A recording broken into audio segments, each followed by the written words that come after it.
Selamat sore Tribuners, Anda sedang menyaksikan live update Tribun News bersama saya Firda Ananda. Sore ini reporter kami di lapangan akan memberikan berbagai informasi menarik dari berbagai daerah di Indonesia untuk Anda. Dan inilah live update selengkapnya. Kita ke berita pertama, Saudara Siti Mariam 34 tahun, seorang karyawan hotel tersebut ditemukan dalam kondisi meninggal dunia di kosnya di Kampung Larangan, Desa Harjayatani, Kecamatan Keramat Watu, Kabupaten Serang pada Rabu 18 Agustus malam. Wanita tersebut ditemukan meninggal dunia sekitar pukul 8 malam dengan wajah tertutup bantal. Siti adalah warga desa Tambang Ayam, Kecamatan Anyer, Kabupaten Serang, Banten. Rekan Siti S mengaku curiga saat rekan kerjanya tak masuk kerja shift pagi. Untuk mengetahui informasi lebih detailnya sudah bergabung bersama saya wartawan dari Tribun Banten, ada Hairul Marif yang akan memberikan informasinya untuk Anda. Selamat sore Hairul. Sore Firda. Hairul, bisa dijelaskan bagaimana kronologi Siti Mariam ini ditemukan tewas di indekosnya? Ya baik Firda, terima kasih. Jadi kronologis dari penemuan mayat berjenis kelamin perempuan atas nama Siti Mariam ini berawal dari keresahan dari dua temannya yang berinisial S dan L yang tidak menemui Siti Mariam di lokasi kerja. Diketahui lokasi kerjanya adalah di salah satu hotel yang ada di Kota Cilegon. Atas kecurigaan itu, yang seharusnya Siti Mariam masuk pagi, tapi dari pagi sampai sore tidak masuk kerja. Atas kecurigaan itu, S dan L mendatangi kos dari Siti Mariam yang terletak di Kampung Larangan, Desa Harjantani, Kecamatan Keramat Watu, Kabupaten Serang. Setelah seusai pulang kerja, keduanya menghampiri kos dari Siti Mariam dan saat mendatanginya mendapati kamar kos Siti Mariam dalam keadaan terkunci, yang memaksa keduanya harus meminta kunci ke seorang teman Siti Mariam yang sedang ada di luar. Saat meminta kunci dari teman Siti Mariam tersebut, keduanya kaget saat sudah mendapati Siti Mariam tidak bernyawa dengan kepala tertutup bantal dan ada luka memar di bagian kakinya. Begitu Firda. Hairul, bisa dijelaskan apakah memang dari hasil penyelidikan dari polisi di TKP sendiri, apakah Siti Mariam ini adalah korban pembunuhan atau seperti apa? Dari pihak kepolisian masih melakukan penyelidikan lebih lanjut. Saat awal ke TKP, kasus ini ditangani oleh Polsek Keramat Watu. Tapi untuk tindak lanjutnya, kasus ini ditangani langsung oleh Satreskrim Polres Serang Kota untuk penyelidikan lebih lanjut. Dari pihak kepolisian belum ingin menyebutkan bahwa ini diduga bunuh diri, tetapi dari seorang teman rekan korban, yaitu S, dirinya meyakini bahwa ini merupakan korban dari tindak pidana bunuh diri karena ada beberapa luka memar dan barang-barang dari Siti Mariam sendiri juga raib, seperti motor dan tabung gas. Begitu. Berarti adanya tadi Anda menyebutkan adanya hilangnya barang-barang berharga dari korban ini berarti menandakan kalau korban ini adalah korban diduga mungkin korban pembunuhan seperti itu, Hairul. Iya, kurang lebih ada kemungkinan dari keterangan dari rekan korban begitu, dugaan dari rekan korban. Karena beberapa barang berharganya yang tadi saya sebutkan sudah hilang, raib, tidak ada di kosnya. Begitu, Firda. Baik, terima kasih wartawan dari Tribun Banten, Hairul Marif atas laporan Anda. Selamat bertugas kembali. Kita beralih ke informasi selanjutnya, Saudara. Niat jual kaos bergambar Jokowi 404 not found di Twitter justru menjadikan pria di Tuban tidur tak nyenyak.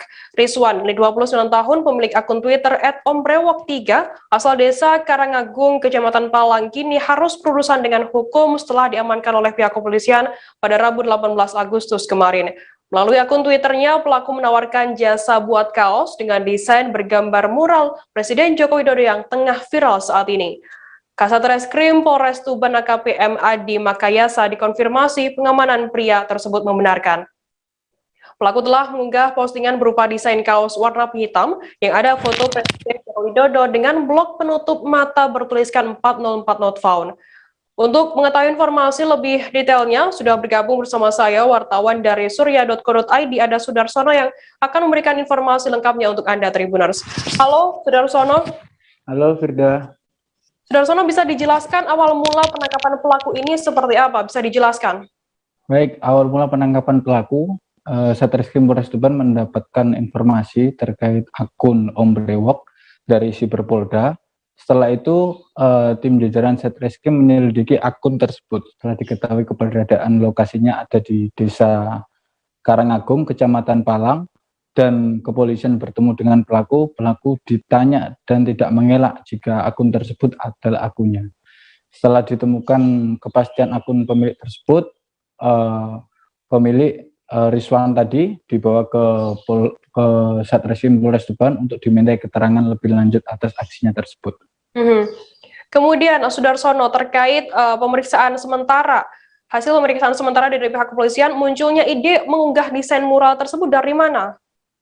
Menurut keterangan dari Kasat Reskrim, si pengunggah kaos ini mendapatkan mention dari poster mural yang viral, karena si Rizwan ini, pemilik Om Brewok ini, mempunyai keahlian untuk mencetak kaos atau dia bisa nyablon, sehingga ada inisiatif dia membuat kaos bergambar mural Presiden Jokowi tersebut berdasarkan mention seseorang untuk diproduksi.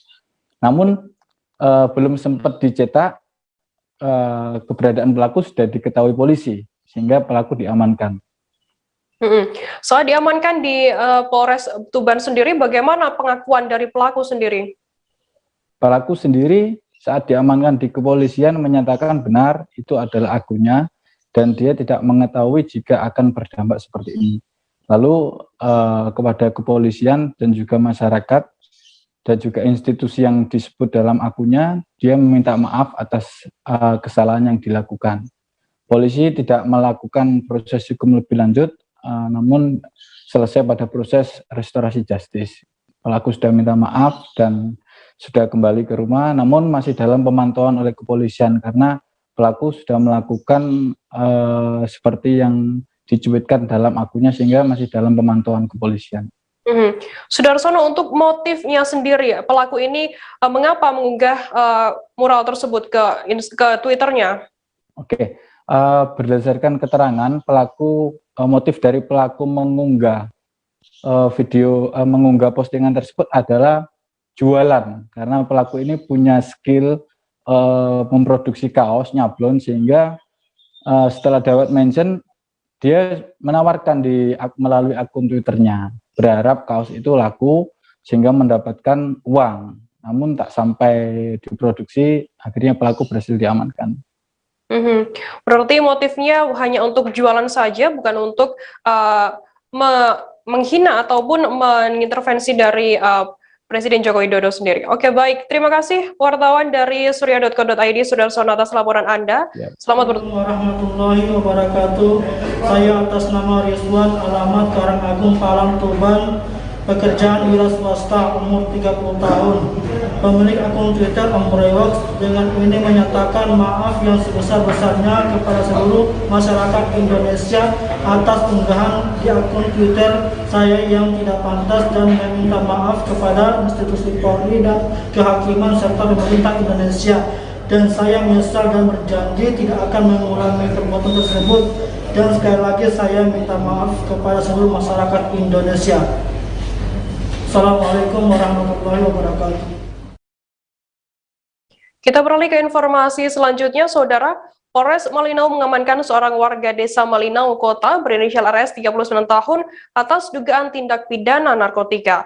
Kapolres Malinau AKBP Reza Pahlevi menyampaikan berdasarkan informasi yang diperoleh atas laporan dugaan transaksi sabu di Desa Salap, Kecamatan Malinau Utara. Awalnya Satres Narkoba membuntuti pelaku yang dikarenakan gerak-geriknya mencurigakan. Setibanya di Desa Salap, polisi melakukan penggeledahan dan menemukan satu bungkus serbuk kristal yang diduga merupakan narkoba jenis sabu. RS kemudian diringkus Satuan Reserse Polres Malinau pada Rabu 11 Agustus Sekitar pukul 22:30 waktu Indonesia Tengah di Desa Salap. Dari tangan pelaku diamankan barang bukti berupa satu bungkus narkotika jenis sabu seberat 48,95 gram. Kemudian ada uang tunai Rp25.000, satu unit sepeda motor, dan satu unit handphone. Terkait informasi lebih lengkapnya mengenai hal ini akan disampaikan oleh rekan wartawan kami dari Tribun Kaltara, ada Muhammad Supri yang saat ini sudah tersambung bersama kami. Halo Supri. Halo Firda. Supri, bisa dijelaskan bagaimana kronologi tertangkapnya RS ini di Desa Salap, Kecamatan Malinau Utara? Baik, untuk pelaku sendiri RS, identitasnya merupakan warga yang berdomisili di Kecamatan Malinau Kota, Kabupaten Malinau, dan diketahui identitas aslinya merupakan warga kelahiran dari Kota Tarakan, juga di Kabupaten Kota di Kaltara. Pada Rabu malam 11 Agustus 2021 silam, Satreskobab Polres Malinau mencurigai salah seorang pengemudi kendaraan roda 2 yang dinilai mencurigakan gerak-geriknya. Pada saat dibuntuti dan kemudian dilakukan penggeledahan, ternyata RS inisialnya membawa sejumlah barang-barang mencurigakan, dan setelah digeledah di dalam jok motor milik pelaku ditemukan satu bungkus narkoba jenis sabu seberat 48,95 gram, yang kemudian dengan itu Satreskobab kemudian menangkap dan mengamankan pelaku ke Mapolres Malinau.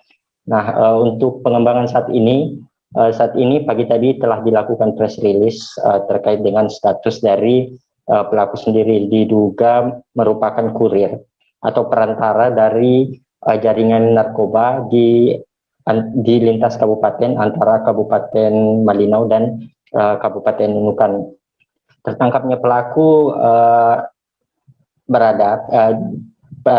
TKP pengangkapan pada saat itu adalah di Desa Salap, yang mana Desa Salap ini merupakan satu kecamatan di Kabupaten Malinau yang berbatasan langsung dengan Kecamatan Lumbis, Kabupaten Nunukan.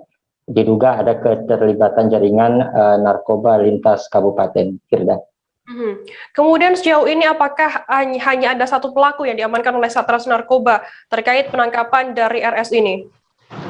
Benar, untuk saat ini sudah saat dikonfirmasi Kasat Reskobab Polres Malinau Ibtu Marudut Simarmata menyatakan bahwa hanya ada satu pelaku yang ditangkap. Dari pengakuan pelaku didapatkan kesimpulan bahwa pelaku hanya sebagai perantara, dalam hal ini kurir, untuk mengantarkan paket sabu tersebut yang semula diperoleh atau dijemput dari Desa Mensalong, Kecamatan Lumbis, Kabupaten Malinau, untuk diserahkan atau dibawa ke Kabupaten Malinau di Kecamatan Malinau Kota. Sejauh ini Polres Malinau masih melakukan pengembangan dan penyidikan terhadap dugaan adanya keterlibatan dalam transaksi jual beli narkoba di perbatasan Kabupaten Nunukan dan Kabupaten Malinau. Saat ini juga Satreskobab Polres Malinau telah menjalin komunikasi dengan Polres Nunukan terkait adanya jaringan transaksi narkotika di perbatasan Nunukan dan Malinau. Supri, terkait hukuman untuk pelaku RS sendiri ini akan dijatuhi pasal berapa dan hukumannya berapa kurungan penjara? Ya, untuk saat ini perlu kami sampaikan juga bahwa untuk saat ini beberapa kasus-kasus yang pernah ada, sama halnya Kasat Narkotika Polres Malinau menyatakan bahwa ini adalah tangkapan yang salah satunya terbesar dalam tahun ini, karena biasanya dalam tahun-tahun belakangan hanya menangkap 0, sekian gram sabu. Nah, pada saat ini didapatkan, ini merupakan hasil pengembangan dari sebulan yang lalu, di mana saat itu Kasat Polres Narkoba Malinau berstatus sebagai Polsek Malinau Kota. Setelah dilakukan pengembangan kasus sejak sebulan yang lalu. di atas, dan kemudian ditemukan ada kecurigaan terhadap pelaku dan dilakukan pengejaran sejak sebulan yang lalu. Kemudian pada saat yang sama, tanggal hari Rabu, sekira pukul 22.30 WITA, di Desa Salap didapatkan bahwa RS sedang membawa barang berupa satu bungkus narkoba jenis sabu.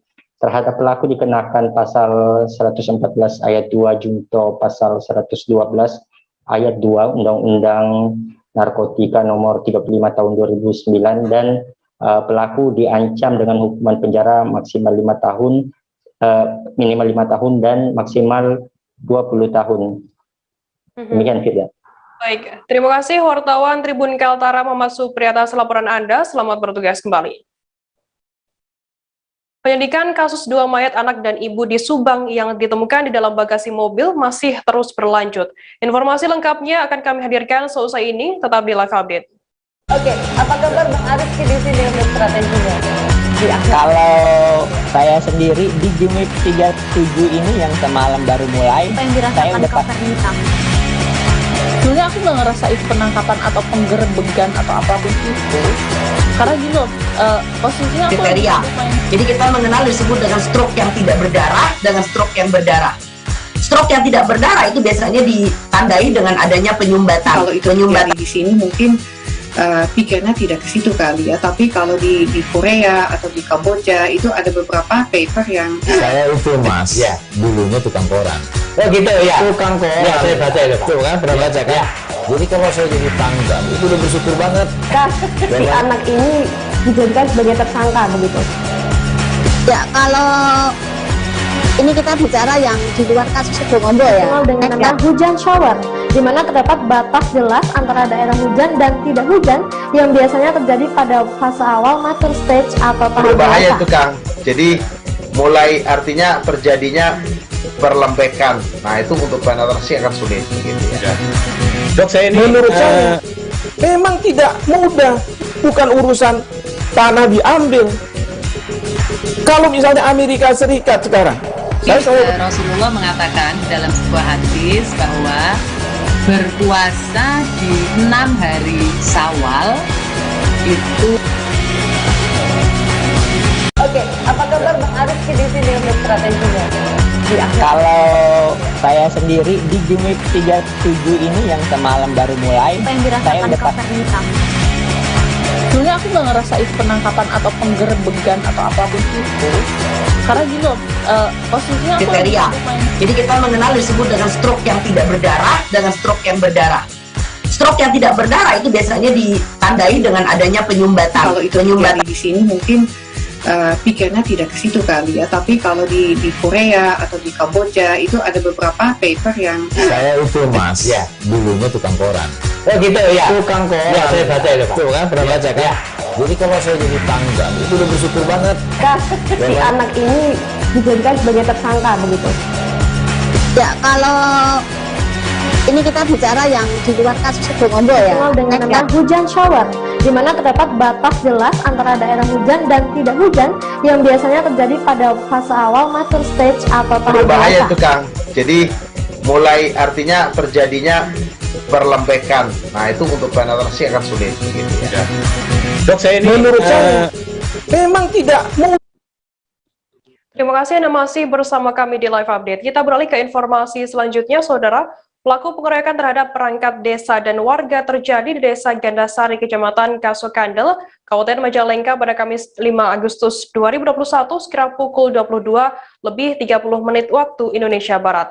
Ada 2 pelaku masing-masing bernama Arif 27 tahun warga Kecamatan Raja Galuh dan Rahmat Novembra 31 tahun warga Kecamatan Dawan dalam kejadian tersebut.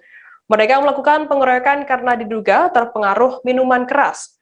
Kejadian pengeroyokan itu membuat kepolisian dari Resor Majalengka langsung bergerak cepat dan kini 2 pelaku sudah diamankan. Terkait informasi lebih lengkapnya mengenai hal ini akan disampaikan oleh rekan wartawan kami dari Tribun Cirebon, ada Eki Yulianto yang saat ini sudah tersambung bersama kami. Selamat sore Eki. Selamat sore, Firda. Eki, bisa dijelaskan kronologi peristiwa pengeroyokan terhadap perangkat desa Gandasari dan warga tersebut seperti apa? Ya baik, Firda. Menurut keterangan Kapolres Majalengka, KBP Edwin Afandi, mengatakan bahwa kasus pengeroyokan itu bermula ketika belasan remaja tengah nongkrong dan pesta minuman keras di tempat kejadian perkara ya, di sebuah kos-kosan di desa Gandasari. Pesta miras itu diketahui oleh warga sekitar dan langsung melaporkan ke pemerintah desa setempat ya. Atas laporan itu, sejumlah perangkat desa didampingi warga langsung mendatangi para pemuda tersebut yang diketahui berjumlah belasan, berniat untuk menegur agar tetap menjaga kondusivitas ya di desa setempat. Para perangkat desa dan warga malah dikeroyok oleh para pemuda tersebut. Pengaruh minuman keras menjadi penyebab para pemuda itu tidak diterima ya, ditegur.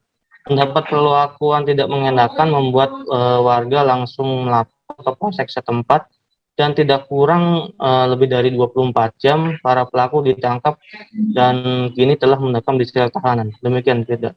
Eki, bisa dijelaskan mungkin bagaimana kondisi para korban ini seusai dikeroyok oleh para pelaku? Ya, dari keterangan Kepala Desa Gandasari yang tadi dihadirkan langsung di Mapolres Majalengka, mengatakan bahwa ada 4 korban ya, atas nama Suherna, Heriawan, Wawan, dan Angga, yang mana keduanya perangkat desa, satunya ketua RW dan satunya warga. Nah, dari 4 korban itu saat ini sudah dalam keadaan membaik. Mereka kini sudah dalam masa pemulihan di rumahnya masing-masing. Diketahui dari 4 korban itu ada 3 korban yang mengalami luka bacok ya, baik di kepala maupun di badan. Sedangkan 1 korban hanya mengalami memar di beberapa bagian tubuh.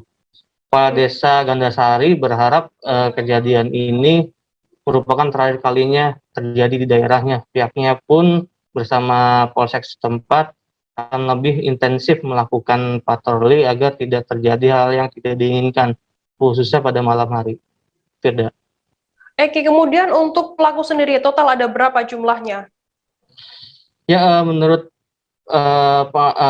perkembangan dari Kasat Reskrim Polres Majalengka, AKP Siswo mengatakan bahwa saat ini selain 2 yang telah ditetapkan sebagai tersangka, ada 3 orang lagi yang saat ini menjadi saksi atau masih dalam tahap penyelidikan ya terkait kasus pengeroyokan itu. Jika nanti ketiga saksi ini memang terlibat dalam pengeroyokan itu, kemungkinan ya tersangka akan bertambah. Tidak. Oke, kemudian Eki, terkait adanya kejadian pengeroyokan ini, bagaimana kemudian langkah dari pihak kepolisian agar mencegah hal serupa tidak terjadi kembali?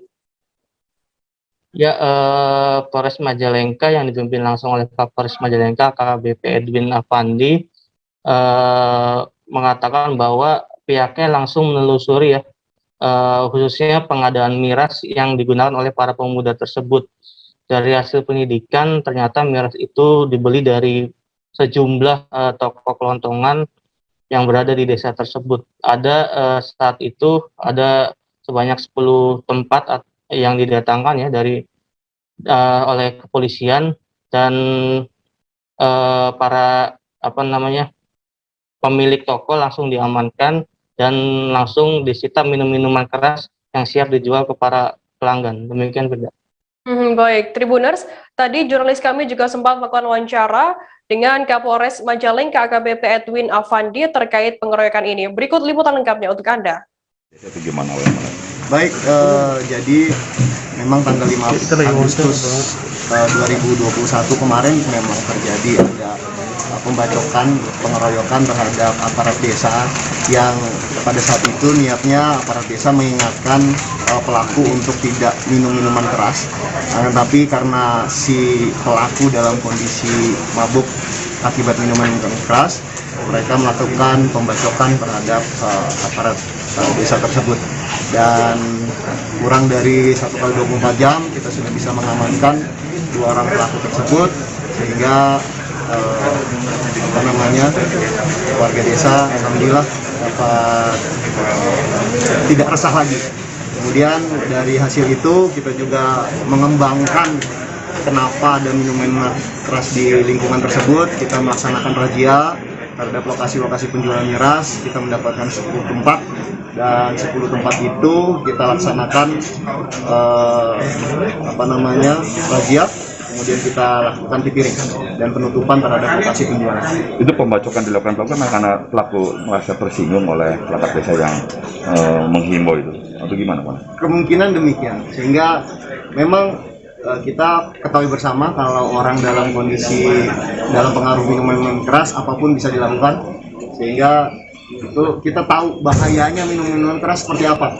Yang tadinya berkeluarga, bersaudara, kalau sudah mabuk udah nggak ada lagi, sehingga saya yakin minuman keras itu merupakan bahaya bagi kita bersama.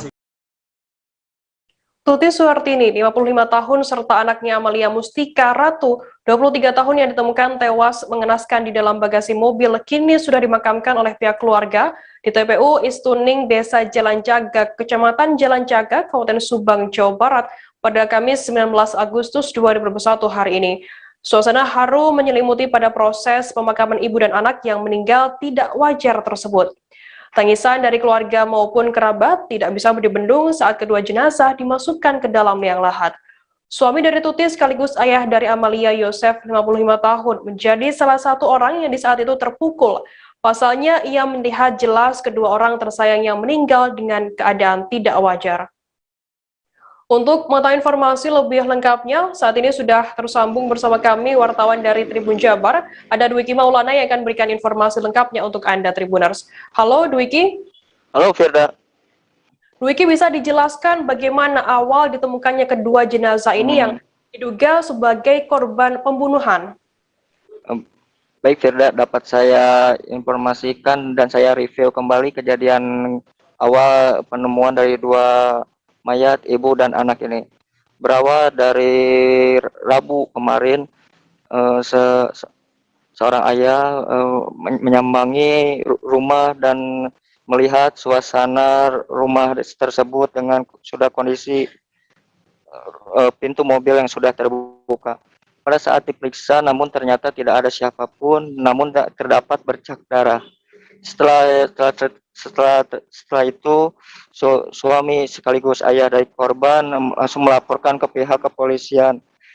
Setelah itu langsung sang suami bersama pihak kepolisian dan warga lainnya melihat kedua korban sudah tertumpuk secara tumpuk di dalam bagasi mobil jenis Alphard, sudah keadaan meninggal dunia. Sementara itu tidak. Untuk kondisi kedua korban sendiri seperti apa saat ditemukan pertama kali oleh sang ayah ini? Baik Firda, dapat saya sampaikan kondisi dari kedua korban ini sudah naas, dengan banyak bercak darah di sekujur badan serta luka-luka di bagian kepala serta bibir. Dapat saya sampaikan juga informasi yang saya terima hari ini, untuk hasil otopsi sementara sudah didapatkan oleh pihak kepolisian. Hasil otopsi sementara dari korban Tuti yang berusia 55 tahun ini mendapati luka robek di bagian bibir serta retak di bagian tengkorak kepala. Sementara untuk Amalia yang merupakan anaknya sendiri mengalami luka retak di kepala akibat diduga dipukul menggunakan benda tumpul. Sementara Firda. Untuk suasana prosesi pemakaman tadi seperti apa jalannya? Baik Firda, dapat saya sampaikan jelas pada proses pemakaman suasana harus menyelimuti pada proses pemakaman. Rekan sekaligus warga yang dekat dengan korban maupun keluarga banyak yang menangis haru saat sebelum kedua korban tersebut dimasukkan ke liang lahat. Dapat saya informasikan juga Firda, bahwa proses pemakaman ini dipisah, tidak disatukan ya. Jadi satu liang lahat, satu jenazah. Gitu Firda. Baik, tadi kemudian setelah berhasil diautopsi seperti itu dari pihak kepolisian, bagaimana, apakah sudah ada identitas dari pelaku pembunuhan kedua korban ini dari pihak kepolisian sendiri? Baik Firda, dapat saya sampaikan juga sampai saat ini pihak kepolisian masih bekerja keras untuk menyelidiki serta penyelidikan lebih lanjut. Sebuah barang bukti, beberapa barang bukti sudah diamankan seperti benda tumpul, tempat menyikat baju, terus serta banyak barang bukti lainnya yang belum bisa polisi sampaikan. Gitu. Baik, terima kasih wartawan Tribun Jabar Dwiki Maulana atas laporan Anda. Selamat bertugas kembali. Kita beralih ke informasi selanjutnya, Saudara. SF Haryanto resmi dilantik menjadi Sekretaris Daerah Provinsi Riau Rabu 18 Agustus 2021 kemarin. Pelantikan dipusatkan yang di Balai Serindit, Gedung Daerah Jalan Diponegoro, Pekanbaru berlangsung tertutup dan dijaga petugas. Seluruh pintu gerbang ke kompleks gedung daerah dijaga ketat oleh petugas keamanan dari Satpol PP Riau. SF Haryanto resmi ditetapkan sebagai Sekdaprov Riau setelah Pemprov Riau menerima surat keputusan penetapan Sekretaris Daerah Provinsi Riau definitif yang telah diteken oleh Presiden Joko Widodo. Pelantikan SF Haryanto dipimpin langsung oleh Gubernur Riau, Syamsuar. Saat ini dihadiri beberapa pejabat dari kementerian dan juga lembaga. SF Haryanto sebelumnya menjabat sebagai Inspektur 6 Bidang Investigasi Kementerian PUPR. Untuk mengetahui informasi lebih detailnya, saat ini saya sudah tersambung dengan jurnalis dari Tribun Pekanbaru, ada Syaiful Miskiono yang akan memberikan laporan lengkapnya untuk Anda, Tribuners. Halo, Syaiful. Ya, Firda. Syaiful, bisa diceritakan agak mundur sedikit mungkin ya, kisah di balik penunjukan Sekdaprov Riau yang baru ini seperti apa kisahnya? Iya, baik Firda dan pemirsa dimanapun berada, dapat saya laporkan bahwa penunjukan SF Haryanto sebagai Sekdaprov Riau ini cukup panjang sekali perjalanannya karena memang melalui proses asesmen yang sudah digelar sejak beberapa bulan yang lalu, di mana saat itu ada 12 peserta yang ikut dalam asesmen ini. Nah, asesmen setelah dilakukan penilaian baik dari sisi administrasi, dari tes wawancara dan pemaparan makalah, kemudian didapatkanlah hasil 3 pelamar atau 3 peserta yang lolos 3 besar. Nah, setelah didapatkan 3 pelamar ini, kemudian tim pansel mengajukan hasilnya ke Gubernur Riau dan dilaporkan ke Komisi ASN. Nah, setelah mendapatkan rekomendasi dari Komisi ASN, kemudian Gubernur Riau mengajukan 3 nama ini ke Presiden Republik Indonesia, ke Bapak Joko Widodo, melalui Kementerian Dalam Negeri. Untuk menunggu SK dari Presiden, siapa satu dari 3 nama yang ditunjuk, ini memang cukup lama, rekan Firda. Hampir selama lebih kurang 1 bulan menunggu SK penunjukan Sekdaprov Riau belum juga turun. Nah, akhirnya kemarin di pekan kemarin SK dari Presiden Joko Widodo sudah dikeluarkan dan menunjuk SF Haryanto sebagai Sekdaprov Riau. Begitu, Firda. Kemudian untuk rekam jejak, mungkin bisa diceritakan sedikit, Syaiful, tentang rekam jejak karir dari SF Haryanto ini seperti apa? Ya, baik Firda. SF Haryanto bagi masyarakat Riau, terutama bagi pejabat maupun pegawai di lingkungan Pemprov Riau ini bukan lagi sosok yang asing, karena memang sebelumnya SF Haryanto merupakan pejabat yang sempat menduduki sejumlah jabatan strategis di lingkungan Pemprov Riau sebelum beliau pindah ke Kementerian PU, di mana SF Haryanto pernah menduduki jabatan sebagai Kepala Bapenda Provinsi Riau. Kemudian SF Haryanto juga pernah menjadi staf ahli Gubernur Riau dan terakhir sebelum pindah ke kementerian, SF juga menduduki jabatan sebagai Kepala Dinas PU Provinsi Riau. Nah setelah itu kemudian SF baru pindah ke Jakarta dan menduduki terakhir dia menjabat sebagai Inspektur 6 investigasi di Kementerian PUPR. Begitu, Firda. Kemudian Syaiful, ini adalah Sekdaprov yang baru, Sekdaprov Riau yang baru, SF Haryanto ini kemudian nantinya akan mendapat tugas utama apa? Iya, Firda, di sela pelantikan Gubernur Riau memberikan sejumlah pekerjaan rumah yang segera harus dituntaskan oleh Sekdaprov Riau yang baru saja dilantik. Di antaranya adalah segera merampungkan penyusunan APBD perubahan dan segera berkoordinasi dengan DPRD Provinsi Riau agar APBD perubahan 2021 bisa segera disahkan. Nah, kemudian tugas yang harus diselesaikan juga, Sekdaprov Riau diminta oleh Gubernur Riau agar segera menyusun rancangan APBD 2022. Nah, selain itu, Gubernur juga diberikan tugas untuk menangani COVID-19 dan pemulihan ekonomi di Provinsi Riau. Terakhir, Gubernur meminta kepada Sekda yang baru saja dilantik agar menjalin koordinasi yang baik dengan semua instansi, tidak hanya di lingkungan Pemprov Riau, tapi juga instansi vertikal yang ada di Provinsi Riau. Begitu, Firda. Baik, Tribuners, tadi jurnalis kami Syaiful juga sempat melakukan wawancara dengan Sekdaprov Riau yang baru, SF Haryanto. Berikut liputan lengkapnya untuk Anda. Kita hanya melanjutkan tugas-tugas Sekda lama. Ya, kita tidak punya visi dan misi. Kita punya visi dan misi adalah Gubernur. Jadi tugas saya adalah menjalankan misi-misi Gubernur dan Wakil Gubernur. Ya, jadi kan tidak punya kerja, tapi tugas-tugas yang belum selesai seperti yang saya sampaikan tadi, masalah kesehatan, masalah ekonomi, ya. Yang kedua tadi masalah percepatan anggaran, selanjutnya APBD perubahan, serta RPJMD, ya kan.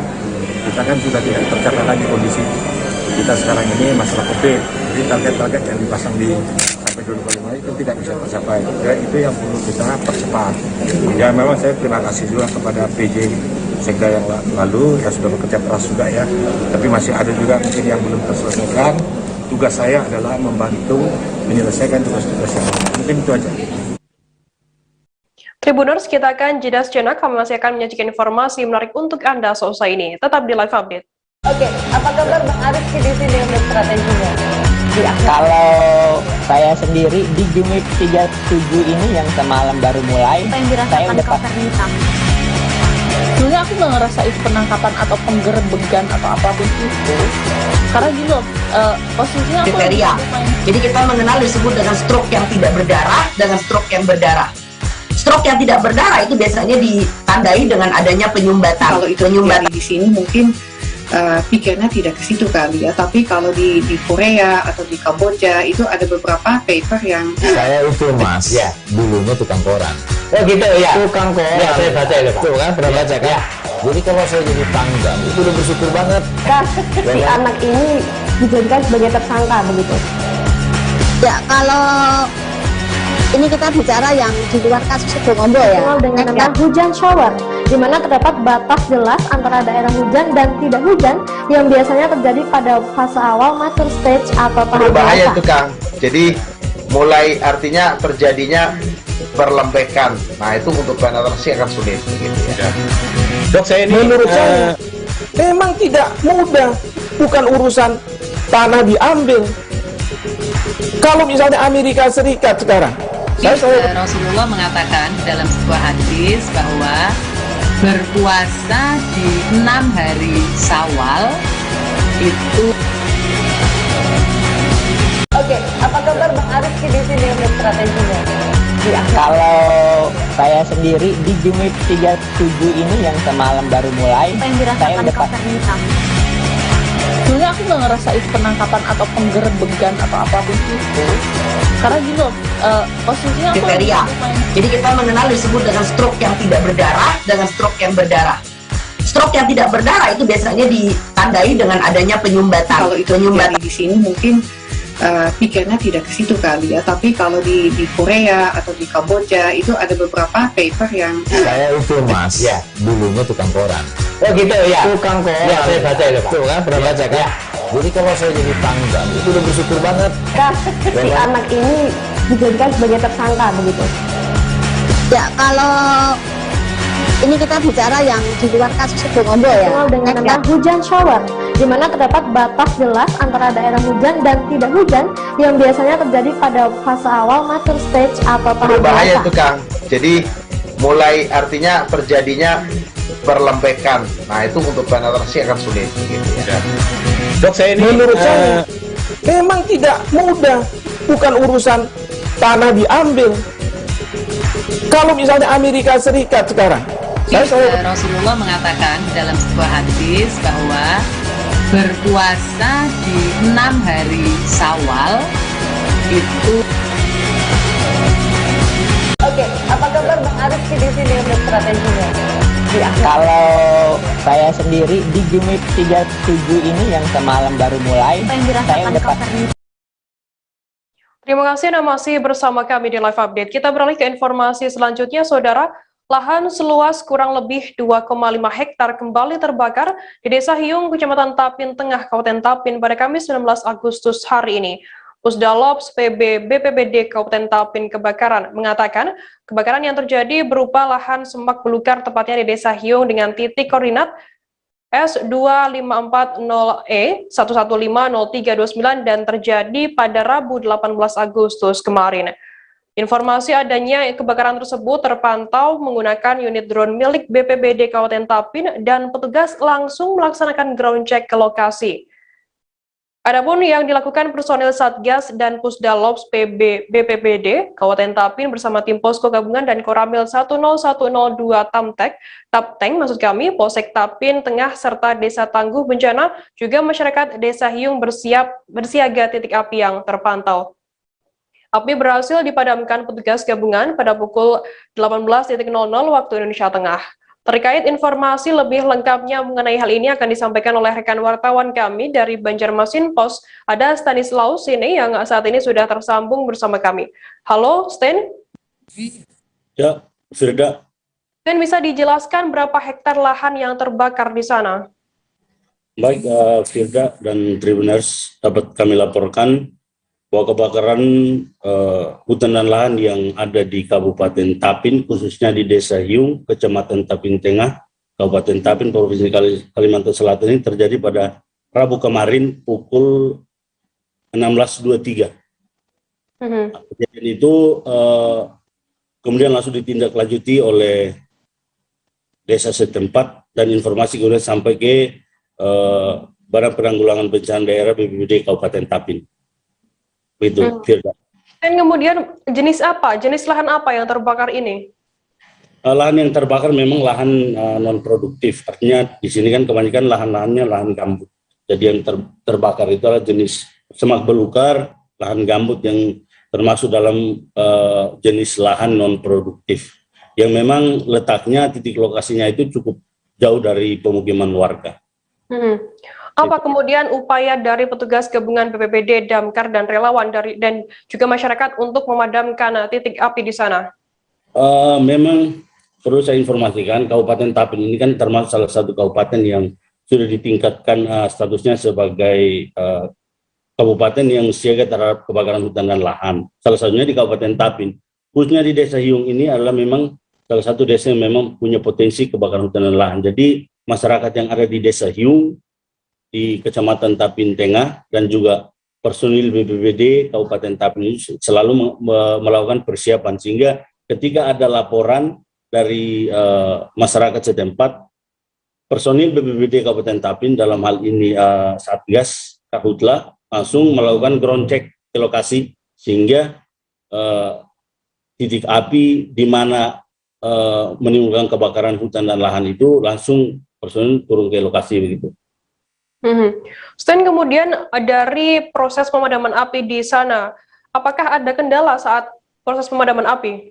Sebetulnya kalau kendala memang ada, karena kendala yang paling dialami itu adalah karena lokasinya cukup jauh hotspot yang ditemukan itu cukup jauh dari pemukiman warga sehingga akses ke lokasi tidak bisa dijangkau menggunakan jalur darat. Dalam hal ini roda 2 dan roda 4 tidak bisa, sehingga relawan dan juga BPBD Kabupaten Tapin bersama masyarakat setempat harus menggunakan perahu melalui jalur air untuk menuju ke titik lokasi. Tapi ya, alhamdulillah api berhasil dipadamkan pada pukul 18 WITA.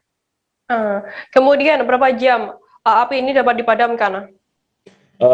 Api dapat dipadamkan kurang lebih 2 jam. Karena informasi yang berhasil kami himpun di lapangan memang terkendala satu jarak, yang kedua tidak bisa dijangkau dengan roda 2 dan roda 4, kemudian keterbatasan fasilitas. Kalau untuk titik air ada, tapi keterbatasan fasilitas seperti selang dan juga alat pelindung diri lainnya lah. Seperti itu. Kemudian untuk korban materi dan korban jiwa dalam kebakaran ini apakah ada? Sejauh ini tidak ada korban, baik materi maupun korban jiwa, karena lokasinya cukup jauh dari perumahan warga, tetapi memang yang dikhawatirkan efeknya yaitu kabut asap. Kabut asap. Sehingga ini memang menjadi pusat perhatian dari pemerintah Kabupaten Tapin untuk selalu siaga 24 jam. Seperti itu, Firda. Oke, baik. Tribuners, tadi jurnalis kami juga sempat melakukan wawancara dengan Kabid Kedaruratan dan Logistik BPBD Tapin, Ahmad Sofyan. Berikut liputan lengkapnya untuk Anda. Kalau pemetaan sekarang, titik hotspot yang paling banyak ya ada di Kecamatan Lorpekat, terus yang kedua di Candi Laras Selatan, Tapin Tengah, dan Candi Laras Utara. Himbauan kepada masyarakat, Pak? Selama ini kita telah melaksanakan himbauan masyarakat bersama dunia usaha. Kemarin kita lakukan istilahnya patroli gabungan bersama antara TNI, Polri, dunia usaha di beberapa titik rawan karhutla di Kabupaten Tapin. Kita beralih ke Sumatera Barat, Saudara. Banjir melanda Kelurahan Air Pacah, Kecamatan Koto Tangah, Kota Padang, Sumatera Barat. Akibat banjir ini, Huler John harus merelakan 60 karung padi yang baru saja ia panen. Seluruh padi yang baru ia panen masih berada di luar huler dan ditutupi oleh terpal. Namun naasnya saat banjir datang, padi tersebut hanyut terbawa air. Terkait informasi lebih lengkapnya mengenai hal ini akan disampaikan oleh rekan wartawan kami dari Tribun Padang, ada Rahmat Panji yang saat ini sudah tersambung bersama kami. Halo, Panji. Ya, rekan Firda. Panji, bisa dijelaskan bagaimana kronologi hanyutnya padi Huler John ini? Baik, terima kasih Firda. Jadi kemarin itu sempat terjadi hujan di Kota Padang dengan durasi yang sangat panjang. Setidaknya sekitar pukul 4 sore hingga dini hari pukul 1 dini hari atau 2 dini hari itu hujan masih mengguyur Kota Padang. Sehingga pada pukul 6 sore itu air sudah mulai naik, dan pada pukul 7 sore setelah maghrib itu di Heler Pak John, tempat padi yang hanyut itu, padinya hanya ditaruh di luar heler atau di tempat penjemuran, ditutupi dengan terpal, sehingga ketika air sudah semakin tinggi, padi-padi tersebut hanyut ke selokan dan kolam milik Pak John sendiri. Seperti itu, Firda. Kemudian, bagaimana cara John ini mengembalikan dan mengumpulkan padinya yang terbawa banjir? Baik, karena pada sore banjir itu terjadi pada malam hari, dan Pak John tidak bisa membersihkan atau memindahkan padi yang terjemur di luar, ia membiarkannya. Dan pada pagi harinya bersama warga dan masyarakat setempat, Pak John itu mengumpulkan padi yang berserakan di kolam atau saluran air di sekitaran rumahnya, tempat padi itu berserakan. Jadi warga dan Pak John itu mengumpulkan padi dengan tangan kosong, dengan jaring untuk ikan, serta dengan baskom atau ember. Seperti itu, Firda. Oke, Panji, kemudian berapa kerugian total yang diderita oleh John sendiri? Menurut si John, menurut Pak John itu kerugian mencapai 75 juta rupiah, karena selain padi 60 karung padi yang hanyut, itu juga ada 4 kolam ikan nila yang siap panen seberat 1,5 ton yang akan dijualkan, seperti itu. Baik, terima kasih wartawan Tribun Padang, Rahmat Panji atas laporan Anda. Selamat bertugas kembali. Kita beralih ke informasi selanjutnya, Saudara. Pencarian 2 korban tenggelam di Sungai Rongkong, Desa Beringin Jaya, Kecamatan Baebunta Selatan, Kabupaten Luwu Utara, Sulawesi Selatan, memasuki hari ketiga. Hingga Kamis 19 Agustus pagi, kedua korban masih belum ditemukan. Kedua korban yakni Manasia 50 tahun dan Vivo 10 tahun, warga dusun Melati, Desa Beringin Jaya. Humas Basarnas Palopo Usman mengatakan, pihaknya menurunkan 2 unit perahu karet dan sejumlah perahu milik warga setempat. Ia mengakui pencarian yang dilakukan oleh tim SAR dibantu warga setempat menemui beberapa kesulitan. Untuk informasi lebih detailnya akan disampaikan oleh rekan wartawan kami dari Tribun Timur. Ada Halik Mawardi yang saat ini sudah tersambung bersama kami. Halo Halik. Ya, Firda. Halik, bisa dijelaskan bagaimana kronologi kejadian tenggelamnya 2 korban ini? Jadi pada hari Selasa kemarin telah terjadi kecelakaan pincara atau perahu penyeberangan di Desa Beringin Jaya, Kecamatan Baebunta Selatan, Kabupaten Luwu Utara, Sulawesi Selatan, di mana perahu penyeberangan ini ditumpangi oleh 21 orang dan 2 orang dinyatakan hilang. Namun sejam yang lalu saya mendapatkan informasi dari warga bahwa 1 korban telah ditemukan meninggal bernama Manasia, sementara satunya masih dalam pencarian. Demikian, Firda. Untuk progres pencarian dari hari pertama hingga hari ketiga, seperti apa progresnya? Bisa dijelaskan?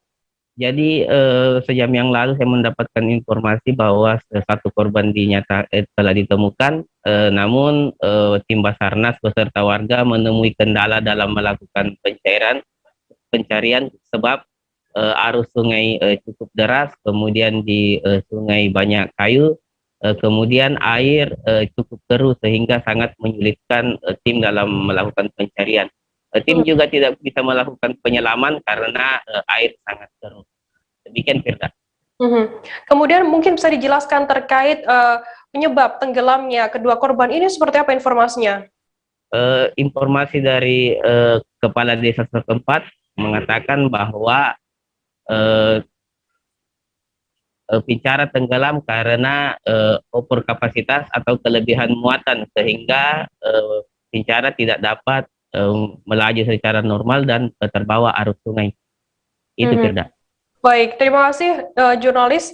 Kami tadi juga sempat melakukan wawancara dengan Humas Basarnas Palopo Usman dan berikut liputan lengkapnya untuk Anda. Sebelumnya Pak, jadi kejadian yang tadi yang di jam 9 pagi tadi kejadiannya warga Desa Beringin Jaya, Dusun Melati, dia menyeberang menggunakan transportasi air dari pincara untuk mengunjungi saudaranya yang akan hajatan. Nah, dalam perjalanan ini terjadi kecelakaan akibat mungkin dari kelebihan muatan. Karena dalam muatan tersebut di dalam perahu itu ada 21 penumpang dan mungkin kelebihan muatan sehingga perahunya Usai jeda kami akan kembali dengan informasi menarik lainnya. Tetap di Live Update. Oke, apa kabar Bang Ariski di sini untuk strateginya? Ya, kalau saya sendiri di Jumip 37 ini yang semalam baru mulai, saya udah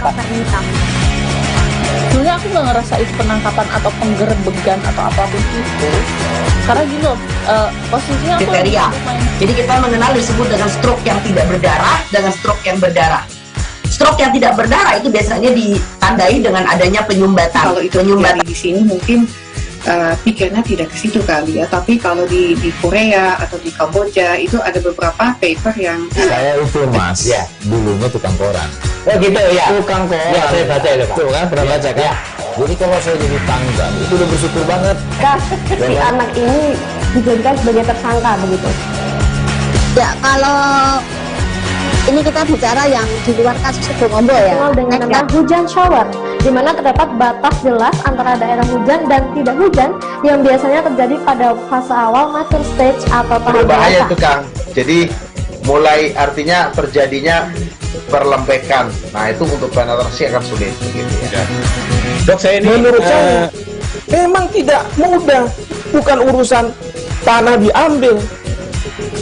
Kalau misalnya Amerika Serikat sekarang, Rasulullah mengatakan dalam sebuah hadis bahwa berpuasa di 6 hari Syawal itu. Oke, apa kabar Bang Arifki di sini untuk strateginya? Kalau saya sendiri di Jumit 37 ini yang semalam baru mulai, saya udah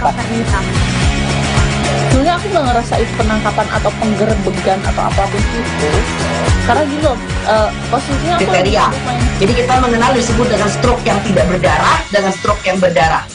Stroke yang tidak berdarah itu biasanya ditandai dengan adanya penyumbatan. Kalau itu penyumbatan di sini mungkin pikirnya tidak ke situ kali ya, tapi kalau di Korea atau di Kamboja itu ada beberapa paper yang saya itu mas ya dulunya tukang koran.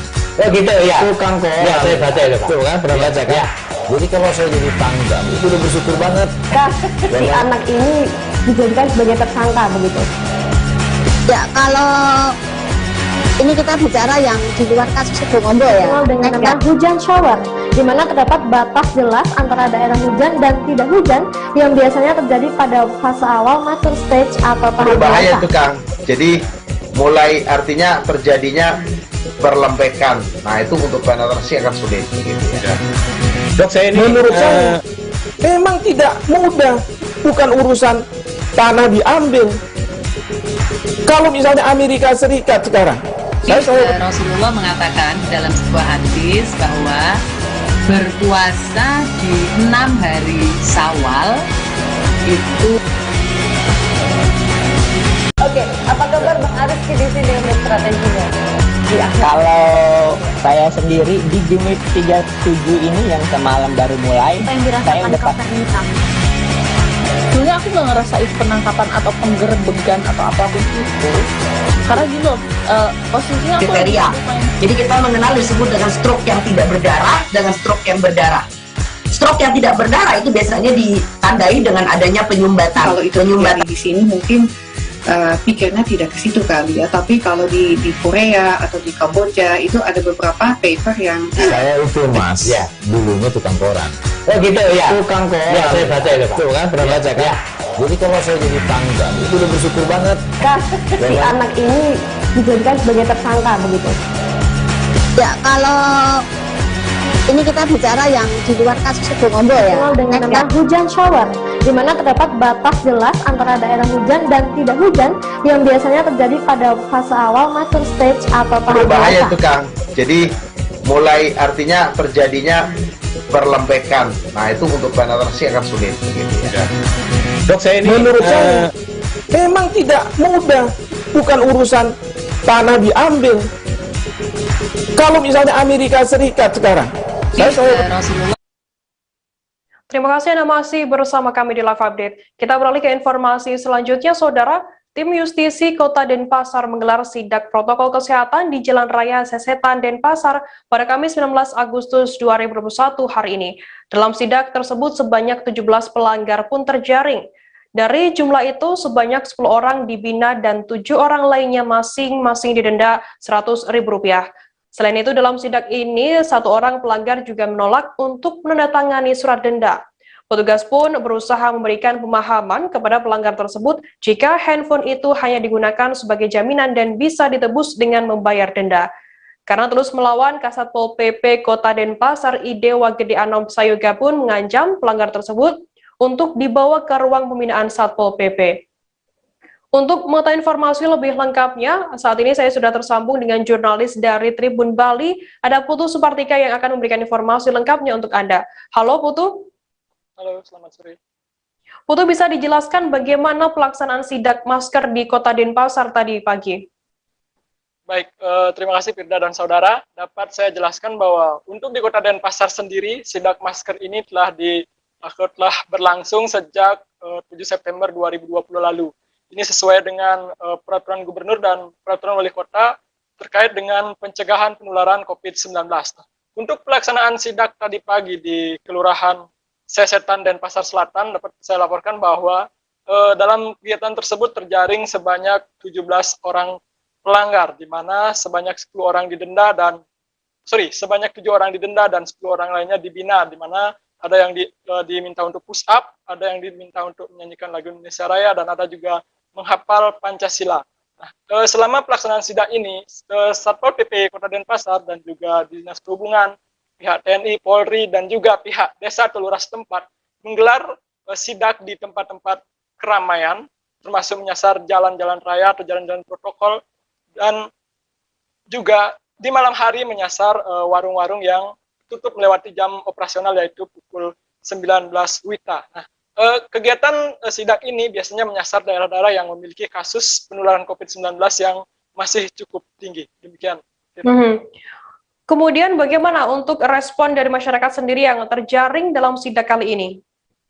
Oke, untuk respon masyarakat sendiri, ada beberapa respon, ada yang menerima dengan lapang dada dan mengakui kesalahannya, tapi tak jarang juga yang malah tidak menerima. Seperti yang terjadi tadi pagi di Kelurahan Sesetan, ada salah satu pelanggar yang tidak mau menandatangani surat denda karena dia beralasan bahwa Satpol PP telah menahan handphone miliknya. Jadi dia tidak mau menandatangani surat denda sebelum handphone tersebut dikembalikan, padahal handphone tersebut adalah sebagai barang bukti atau ditahan sementara, dan jika handphone tersebut ditebus dengan denda yang sudah ditentukan yaitu Rp100.000, maka handphone tersebut akan dikembalikan. Karena yang bersangkutan terus melawan dan tidak mau menandatangani, maka Satpol PP dari Kota Denpasar, yang dalam hal ini adalah Kasatpol PP Dewa Gede Anom Sayoga, akan memberikan teguran, dan dia mengancam akan mengajak yang bersangkutan ke Satpol PP, ke tempat pembinaan Satpol PP, gitu. Seperti itu, Firda. Putu, setelah adanya pelaksanaan sidak ini, bagaimana kemudian tingkat kedisiplinan masyarakat di sana? Untuk tingkat kedisiplinan sampai saat ini, menurut wawancara saya dengan Kasatpol PP Kota Denpasar, di mana sebanyak 85% masyarakat Kota Denpasar sudah taat menggunakan masker, termasuk taat protokol kesehatan. Sementara 15%-nya masih setengah-setengah, di mana ada yang tidak menggunakan masker saat keluar rumah, ada juga yang menggunakan masker tapi di dagu, atau bahkan ada yang menaruh maskernya di kantong dan baru memakainya setelah ada petugas. Nah, beberapa alasan yang mereka ungkapkan kenapa tidak menggunakan masker. Yang pertama, ada yang mengatakan bahwa sesak, yang kedua ada yang mengatakan bahwa mereka sudah menjalani vaksin, ada yang mengatakan bahwa mereka sudah swab dan lain sebagainya, dan ada juga yang mengatakan bahwa dia cepat-cepatan sehingga lupa menggunakan masker.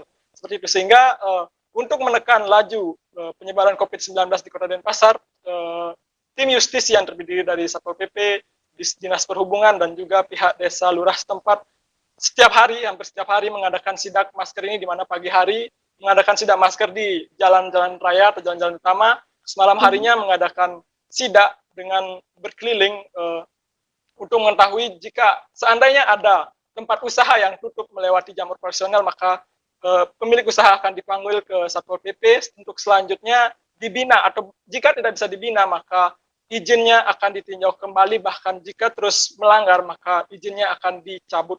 Demikian. Baik, terima kasih wartawan Tribun Bali, Putu Supartika, atas laporan Anda. Selamat bertugas kembali. Dari Bali kita beralih ke Ambon, Saudara. Ibu hamil di Kota Ambon mulai menjalani vaksinasi pada hari ini, Kamis 19 Agustus 2021. Vaksinasi digelar pemerintah Kota Ambon di Patimura Park, Kecamatan Sirimau, Kota Ambon, Maluku. Ketua Perhimpunan Ginekologi Indonesia POGI Provinsi Maluku, Dr. Dani Taliap, mengatakan vaksinasi untuk ibu hamil di Kota Ambon ini untuk mengurangi risiko terpapar COVID-19.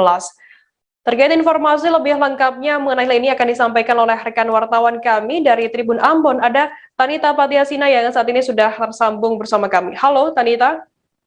Halo Tribuners, halo rekan Firda. Tanita, bisa dijelaskan di manakah dan berapa jumlah ibu hamil yang divaksin pada hari ini? Baik Tribuners, seperti yang Tribuners tahu bahwa hari ini dicanangkan atau deklarasi vaksinasi bagi ibu hamil di seluruh Indonesia.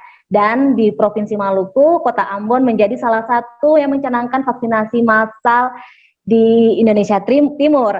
Dan untuk Kota Ambon dilaksanakan di Patimura Park dekat kantor gubernur. Dan untuk ibu hamil yang akan ditargetkan hari ini itu 200 ibu hamil. Dan data yang kami dapatkan dari Dr. Dani Taliap selaku Ketua POGI Maluku, untuk Provinsi Maluku tercatat ada 44.490 ibu hamil di Maluku. Namun yang masuk ke kriteria yang bisa divaksin itu ada sekitar 12.556. Nah, untuk Kota Ambon sendiri ada 1.980 ibu hamil yang masuk ke dalam kriteria yang bisa divaksinasi. Begitu, Firda. Anita, bisa dijelaskan jenis vaksin apa yang digunakan untuk menyuntikkan ibu hamil ini di Kota Ambon sendiri? Nah, sebenarnya kan banyak vaksin-vaksin lain bisa digunakan untuk disuntikan ke ibu hamil. Nah, untuk Kota Ambon sendiri dipilihnya itu vaksin Sinovac. Karena dari data yang kami dapatkan juga hasil wawancara bahwa dari KIPI efek dari selesai vaksin itu berkurang sedikit daripada vaksin-vaksin yang lain, namun bukan berarti Moderna atau yang lainnya tidak bisa disuntik untuk ibu hamil. Dan juga untuk hari ini juga ada nakes yang tengah mengandung juga menerima vaksin suntikan ketiga dan mereka tetap menerima Moderna. Dan demikian bisa saya sampaikan, Firda. Oke, Tanita, kemudian untuk syarat bagi ibu hamil yang menjalani vaksinasi COVID-19 di Kota Ambon sendiri, bagaimana untuk syaratnya? Baik, saya ingin jelaskan sedikit yang tadi suntikan Sinovac itu sama ya jaraknya antara suntikan pertama dan kedua yaitu 28 hari. Nah, untuk syaratnya bagi ibu hamil sama seperti daerah lain yaitu usia kehamilan harusnya 13 minggu sampai 33 minggu ke atas, 33 minggu.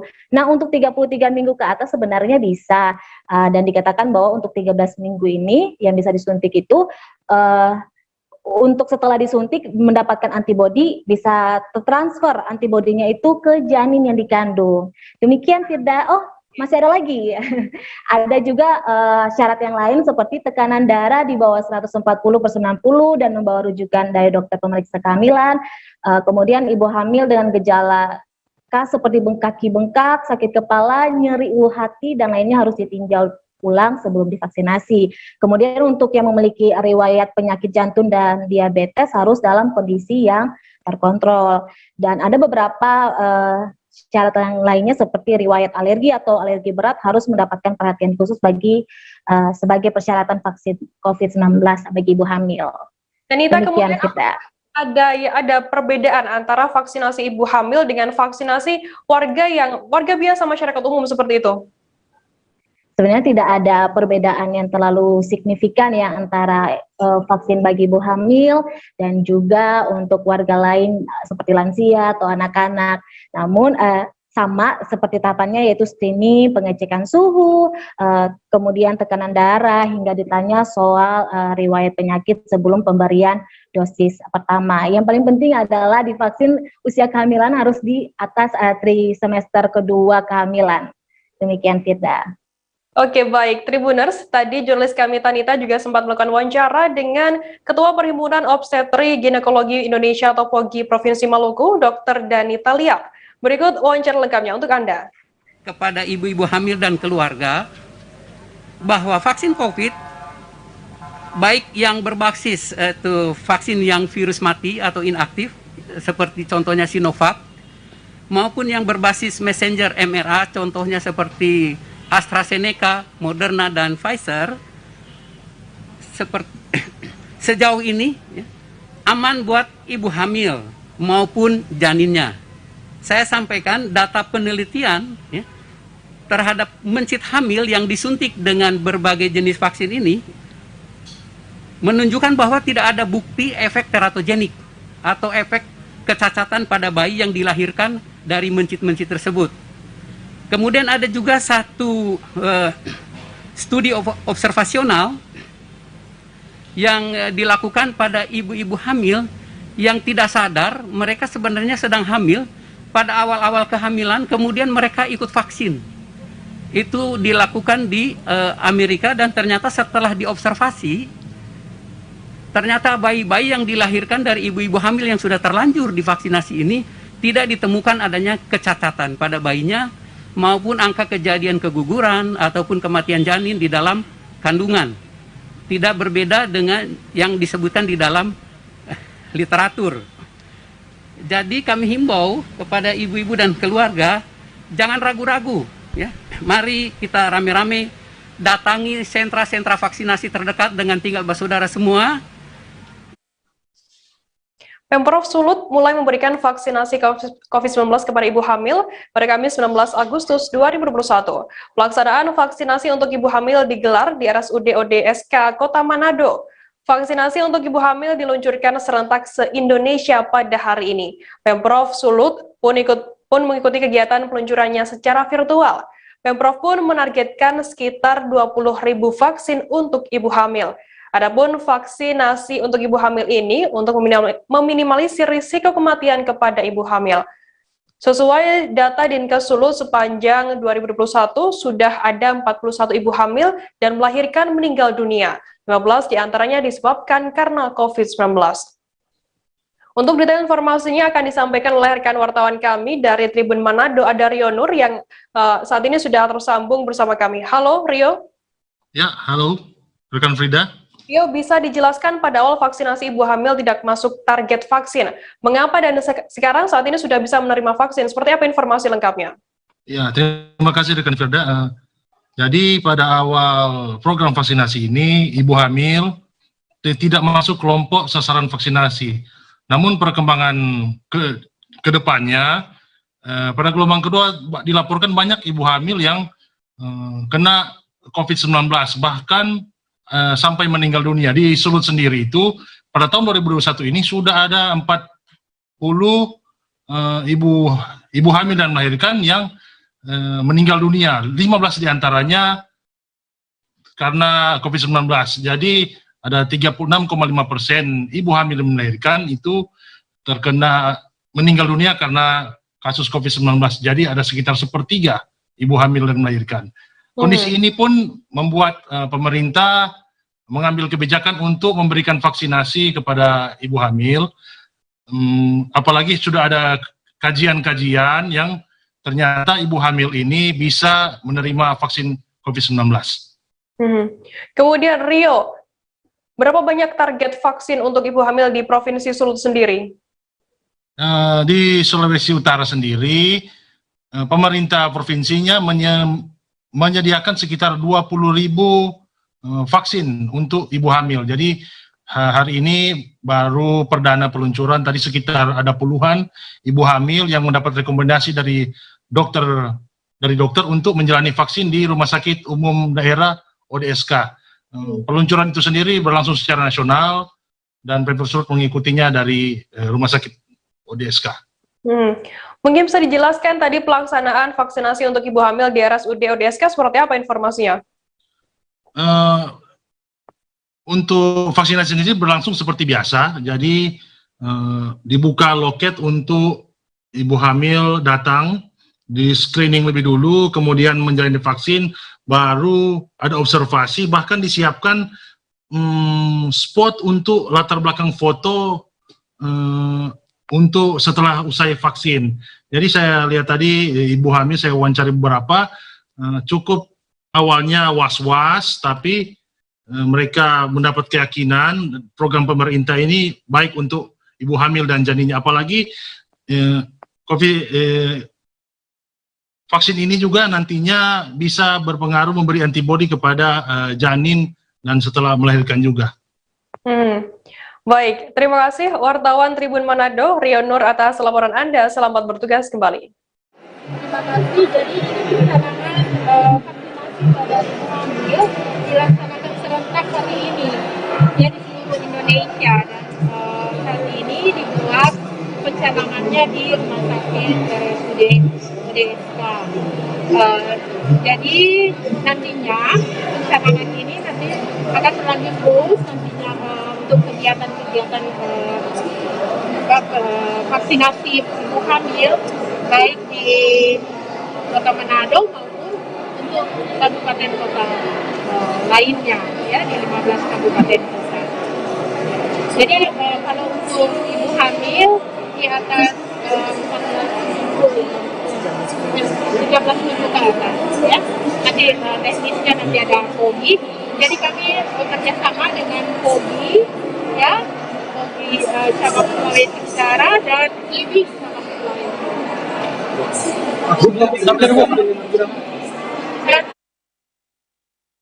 Vaksinasi COVID-19 untuk ibu hamil pertama di Bangka Belitung mulai digelar hari ini bersamaan dengan 10 kota besar lainnya di Indonesia. Pencanangan vaksinasi COVID-19 ibu hamil Indonesia itu dilakukan untuk pertama kali di sentra vaksinasi RSUD Depati Hamzah, Kota Pangkal Pinang pada Kamis 19 Agustus 2021. Ketua Perkumpulan Obstetri dan Ginekologi Indonesia POGI Bangka Belitung Dr. Muhammad Brizaina menyebutkan untuk Bangka Belitung sendiri tercatat ada 5.983 orang ibu hamil dan 907 orang untuk Kota Pangkal Pinang. Brizain mengatakan ketentuan vaksinasi untuk ibu hamil ini dapat dimulai pada trimester kedua kehamilan yakni 13 minggu hingga 33 minggu. Dengan demikian, pihaknya menargetkan dalam 1 bulan semua ibu hamil sudah selesai semua melaksanakan vaksinasi COVID-19. Untuk mengetahui informasi lebih detailnya, sudah tersambung bersama kami wartawan dari Bangka Pos, ada Andini Dwi Hasanah yang akan memberikan laporannya untuk Anda. Halo Andini. Halo Firda. Andini, bisa dijelaskan bagaimana vaksinasi perdana tersebut tadi dilaksanakan untuk ibu hamil? Oke, baik. Terima kasih, Firda. Vaksinasi COVID pertama untuk ibu hamil di Bangka Belitung sudah mulai digelar hari ini bersama dengan 10 ibu kota provinsi besar lainnya di Indonesia. Dan tadi untuk vaksinasi pertama COVID-19 bagi ibu hamil dilaksanakan di Rumah Sakit Umum Daerah Depati Hamzah, Kota Pangkal Pinang. Tadi setidaknya ada 35 ibu hamil yang mendaftar di hari perdana penyuntikan pertama vaksin untuk ibu hamil di Bangka Belitung. Sebelumnya, tercatat bahwa ada 5.983 ibu hamil di Bangka Belitung yang bersedia menerima vaksin COVID-19. Demikian. Kemudian bagaimana vaksinasi selanjutnya ini dapat dilaksanakan? Seperti apa nantinya? Oke, berdasarkan penjelasan dari Ketua POGI Bangka Belitung, Dr. Brizain, nanti setelah vaksin perdana yang dilaksanakan di Rumah Sakit Umum Daerah Depati Hamzah, Kota Pangkal Pinang hari ini, untuk ibu hamil yang ada di Bangka Belitung, bukan hanya di Kota Pangkal Pinang, bisa melaksanakan vaksinasi COVID-19 dilanjutkan di puskesmas masing-masing. Jadi untuk ibu hamil yang ingin melaksanakan vaksinasi bisa langsung mengunjungi fasilitas kesehatan yang ada di daerahnya masing-masing, atau puskesmas juga mulai besok sudah bisa dilakukan penyuntikan pertama, begitu, Firda. Dan ini kemudian bagaimana untuk syarat ibu hamil ini bisa mendapatkan vaksinasi tersebut? Oke, syaratnya sebenarnya hampir sama saja seperti masyarakat umum biasanya, hanya saja untuk ibu hamil dianjurkan untuk trimester kedua kehamilan yakni 13 sampai 33 minggu ya Firda ya. Jadi untuk setelah dari itu tidak atau belum diizinkan gitu, atau yang punya penyakit hipertensi, diabetes segala macam itu juga tidak dianjurkan. Untuk jenis vaksin yang digunakan untuk ibu hamil di Bangka Belitung, jenis vaksin apa, Andini? Oke, mungkin kalau di daerah lain vaksin yang digunakan juga ada beberapa jenis vaksin, tapi untuk di Bangka Belitung sendiri, ibu hamil hanya satu, yaitu jenis Sinovac saja, tidak ada jenis vaksin yang lain. Demikian, Firda. Oke, baik. Terima kasih wartawan Bangka Pos, Andini Dwi Hasanah atas laporan Anda. Sehat selalu, selamat bertugas kembali. Kita beralih ke informasi selanjutnya, Saudara. Sejumlah tenaga kesehatan atau nakes di Bandar Lampung mengalami efek samping setelah menjalani vaksinasi COVID-19 ketiganya. Efek samping yang biasa disebut sebagai KIPI atau kejadian ikutan pasca imunisasi di sejumlah puskesmas di Bandar Lampung. Akibatnya beberapa fasilitas layanan kesehatan tidak melaksanakan vaksinasi kepada nakes secara rutin. Untuk mengetahui informasi lebih lengkapnya, saat ini saya sudah tersambung dengan jurnalis dari Tribun Lampung, ada Vincencio Soma yang akan memberikan laporan lengkapnya untuk Anda. Vaksinasi COVID-19 dosis ketiga ini untuk tenaga kesehatan di Bandar Lampung dilaksanakan. Iya, Senin kemarin yakni di tanggal 16 Agustus 2021, di mana pelaksanaannya dilakukan secara bertahap. Mengingat jumlah dosis yang tersedia masih terbatas dan juga beberapa nakes yang telah disuntikan mengalami kejadian ikutan pasca imunisasi atau yang biasa kita sebut dengan efek samping. Soma, kemudian bagaimana dari respon dari nakes yang sudah maupun yang belum menerima suntikan ketiga ini? Iya, tidak ada respon berlebih dari setiap tenaga kesehatan, baik itu yang sudah mendapatkan vaksin dan yang belum. Di mana yang sudah mendapatkan vaksin memang rata-rata memiliki efek samping, hanya saja efek samping yang dirasakan bersifat sementara seperti nyeri, sakit kepala, hingga demam. Kemudian apakah dengan adanya vaksin ini berdampak pada layanan masyarakat? Ya, karena penyuntikan secara bertahap dan berdasarkan kondisional dari masing-masing fasilitas layanan kesehatan, pelayanan kesehatan terhadap masyarakat di Bandar Lampung sejauh ini masih normal, belum ada kendala yang diakibatkan oleh terjadinya KIPI oleh sejumlah nakes yang menerima vaksinasi dosis ketiga. Dan juga ada yang demam-demam, tapi demamnya hanya 37,3. 2 hari aja. Nah, di hari ketiga hari ini alhamdulillah sudah enak. Dan saya pantau juga semuanya sudah masuk kerja. Kalau misalnya ada yang demam seperti itu, mungkin disarankan untuk minum obat apa gitu? Jadi pada saat kita suntikan, kemarin memang seluruh petugas yang sudah disuntik membawa paracetamol. Oh gitu. Berarti paracetamol. Kalau nakes punya paracetamol di rumah. Kita sarankan untuk istirahat juga atau seperti apa, Mbak? Setelah disuntik Moderna, kami sarankan untuk diistirahat dulu, tidak bepergian dulu. Kebetulan memang kemarin kan hari libur ya 17 Agustus kemarin, jadi bisa istirahat. Suasana pernikahan Lesti dan Rizky Bilar dimeriahkan pula dengan kiriman karangan bunga dari para penggemar Leslar ini. Informasi lengkapnya akan kami hadirkan untuk Anda seusai jeda, tetap di Live Update. Oke, apa kabar Bang Rizky di sini untuk strateginya? Kalau saya sendiri di Jumip 37 ini yang semalam baru mulai, saya udah pasti. Sebenarnya aku nggak ngerasa itu penangkapan atau penggerebegan atau apapun itu, karena gini loh, posisinya aku kriteria. Jadi kita mengenal disebut dengan stroke yang tidak berdarah dengan stroke yang berdarah. Stroke yang tidak berdarah itu biasanya ditandai dengan adanya penyumbatan. Kalau itu terjadi di sini mungkin pikirnya tidak ke situ kali ya, tapi kalau di Korea atau di Kamboja itu ada beberapa paper yang saya itu mas ya dulunya tukang koran. Oh gitu ya, tukang koran ya, saya baca itu Pak. Tuh kan pernah baca kan ya. Jadi kalau saya jadi pangdam itu udah bersyukur banget si anak ini dijadikan sebagai tersangka begitu. Ya kalau ini kita bicara yang di luar kasus Bongombo ya. Dengan nama hujan shower, di mana terdapat batas jelas antara daerah hujan dan tidak hujan yang biasanya terjadi pada fase awal mature stage atau tahap bahaya itu Kang. Jadi mulai artinya terjadinya perlembekan. Nah itu untuk penetrasi akan sulit gitu ya. Dok, saya ini menurut saya memang tidak mudah, bukan urusan tanah diambil. Kalau misalnya Amerika Serikat sekarang, Rasulullah mengatakan dalam sebuah hadis bahwa berpuasa di 6 hari Syawal itu. Oke, apa kabar Bang Rizky di sini untuk strateginya? Kalau saya sendiri di Jumip 37 ini yang semalam baru mulai, saya udah pasti. Sebenarnya aku nggak ngerasa itu penangkapan atau penggerebegan atau apapun itu, karena gini loh, posisinya aku kriteria. Jadi kita mengenal disebut dengan stroke yang tidak berdarah dengan stroke yang berdarah. Stroke yang tidak berdarah itu biasanya ditandai dengan adanya penyumbatan. Kalau itu terjadi di sini mungkin pikirnya tidak ke situ kali ya, tapi kalau di Korea atau di Kamboja itu ada beberapa paper yang saya itu mas ya dulunya tukang koran. Oh gitu ya, tukang koran ya, saya baca itu Pak. Tuh kan pernah baca kan ya. Jadi kalau saya jadi pangdam itu udah bersyukur banget si anak ini dijadikan sebagai tersangka begitu.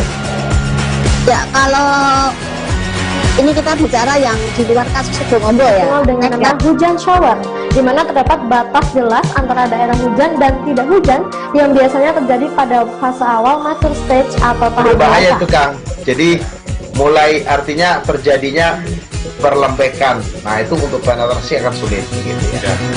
Dok, saya ini menurut saya memang tidak mudah, bukan urusan tanah diambil. Kalau misalnya Amerika Serikat sekarang, Rasulullah mengatakan dalam sebuah hadis bahwa berpuasa di 6 hari Syawal itu. Oke, apa kabar Bang Arif di sini untuk strateginya? Kalau saya sendiri di Game Week 37 ini yang semalam baru mulai, saya udah Terima kasih Anda masih bersama kami di Live Update. Kita beralih ke informasi selanjutnya, Saudara. Tim Arema FC menggelar laga uji coba melawan tim Liga 2 PSIM Yogyakarta pada Kamis 19 Agustus sore di Jogja. Laga uji coba tersebut pemain tersebut masih berada di Turki karena belum dapat masuk ke Indonesia. Firda. Malang, Diayu atas laporan Anda. Selamat bertugas kembali. Kita beralih ke informasi selanjutnya, Saudara. Tim PSIS Semarang mendapatkan tambahan motivasi jelang bergulirnya kompetisi Liga 1 2021 melalui bus baru yang saat ini sudah digunakan untuk operasional tim. Bus baru PSIS tersebut sudah digunakan untuk mengantar pemain menuju tempat latihan sejak Rabu 18 Agustus 2021 kemarin. Setelah sebelumnya dilakukan penyerahan secara simbolis oleh manajemen rumah sakit Charlie Hospital yang merupakan sponsor PSIS kepada CEO klub Yoyo Sukawi pada Senin 16 Agustus. Di balik pengadaan bus ini merupakan program komisaris baru PSIS Junianto.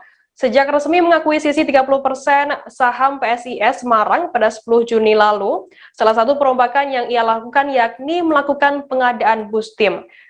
Terkait informasi lebih lengkapnya, soal hal ini akan disampaikan oleh rekan wartawan kami dari Tribun Jateng, ada Ariel Setiaputra yang sudah tersambung bersama kami. Halo Ariel. Halo Ariel.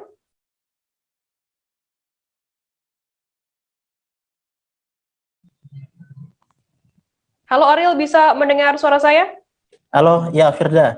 Ariel, bisa dideskripsikan mungkin bentuk bus baru PSIS Semarang ini seperti apa?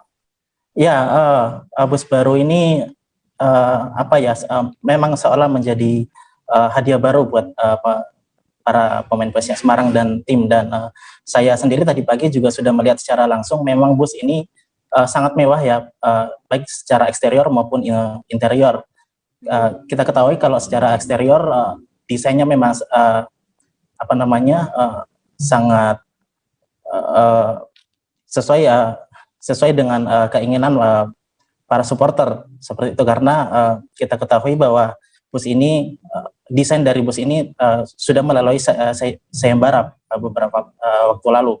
Kemudian saya juga melihat dari sisi interior dilengkapi berbagai fasilitas yang bukan hanya audio visual, ada juga kulkas, kemudian full musik seperti itu, kemudian lighting yang modern, kemudian beberapa fasilitas pendukung lain juga. Dan bis ini bisa menampung 42 penumpang termasuk supir, seperti itu.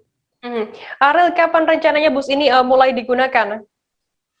Ya, seperti kita ketahui, bus ini sudah digunakan sejak Rabu kemarin, ketika PSIS Semarang menggunakan bus ini untuk menuju tempat latihan di Stadion Citarum Semarang kemarin sore. Respon dari masyarakat, terutama untuk supporter PSIS Semarang juga luar biasa ketika melihat bus ini sudah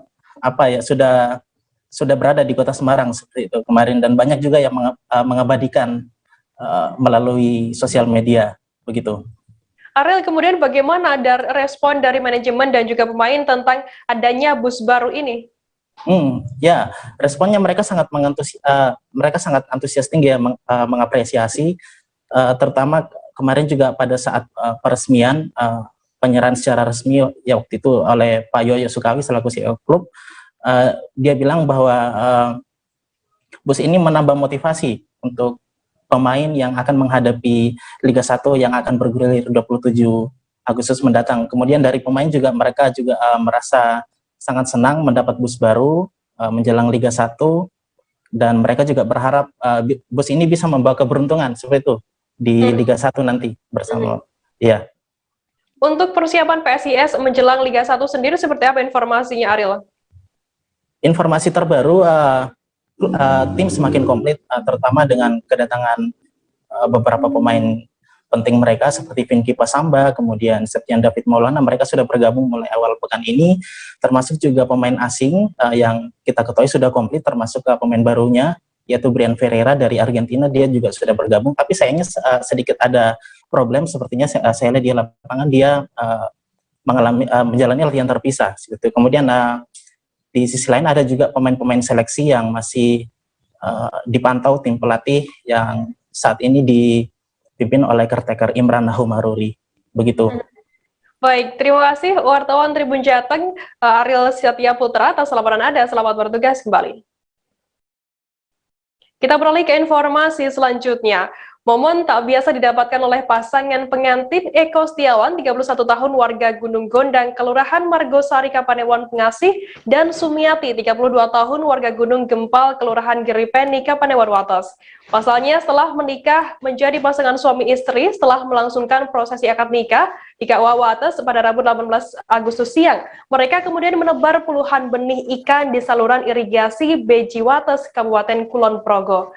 Tebar benih ikan ini masuk dalam inovasi program Jaga Komitmen Warga Kulon Progo untuk kelestarian alam lingkungan ikan Kulon Progo dari Sedekah Ikan Pasangan Pengantin atau yang dikenal dengan program Jogo Kali Kusipatin.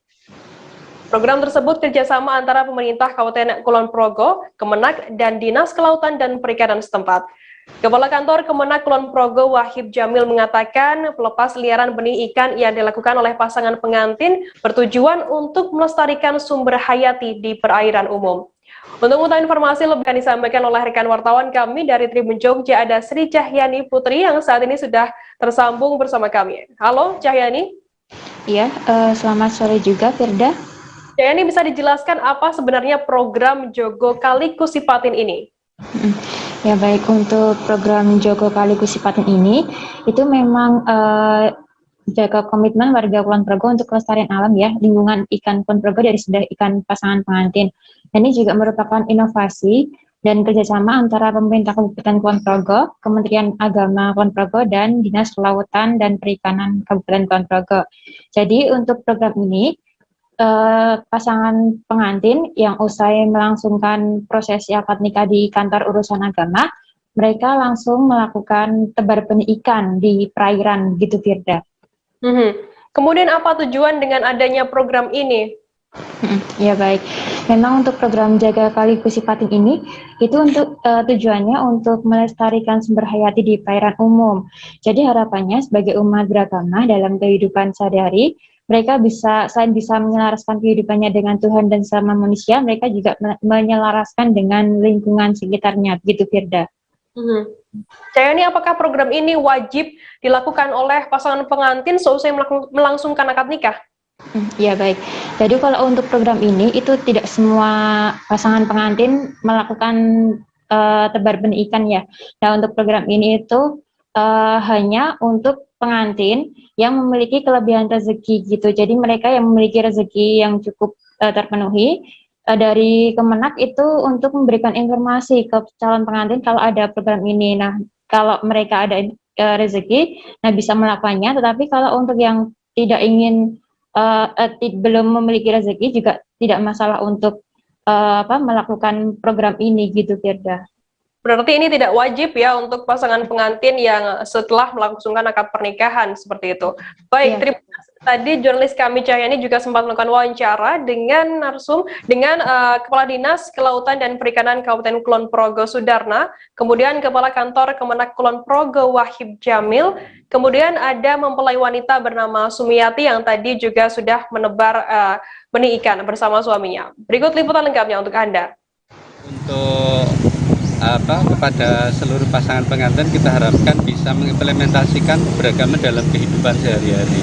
Artinya dalam musim pandemi ya untuk pesta pernikahan bisa ditiadakan lalu diganti dengan kegiatan empati terhadap sesama manusia, memberikan santunan, perhatian kepada yang terkonfirmasi ataupun yang terkena dampak COVID-19. Demikian Bapak, terima kasih. Mbak. Ya, besok ada lagi gitu, bisa berkembang lagi. Kalau setiap ada pernikahan seperti ini. Gitu. Peran serta itu tujuan awalnya mau melestarikan bisa jadi akan merusak apabila secara teknis tidak terkawal. Makanya niat baik dari si pasangan pengantin menebarkan benih di perairan itu juga harus ada dibatasi oleh rambu-rambu yang dibutuhkan oleh aturan yang gitu. Intinya tidak boleh melepas liarkan benih itu yang sifatnya predator dan invasif. Jadi harus benih-benih ikan yang memang ramah terhadap lingkungan pada umumnya, bukannya diculik tapi malah entek kabel liane itu tidak boleh. Maka dinas kami itu mengawal harus jenis ikan tertentu yang boleh dilepas liarkan. Informasi tadi sekaligus menutup perjumpaan kita dalam live update hari ini. Untuk memperbarui informasi Anda, jangan lupa saksikan terus informasi terbaru lainnya hanya di kanal YouTube Tribunnews. Masih di tengah pandemi, Tribuners, kami terus mengingatkan Anda untuk selalu menerapkan protokol kesehatan dimanapun Anda berada. Saya Firanana, mewakili kru yang bertugas pamit undur diri. Terima kasih dan sampai jumpa. Jangan lupa like, subscribe, dan share ya!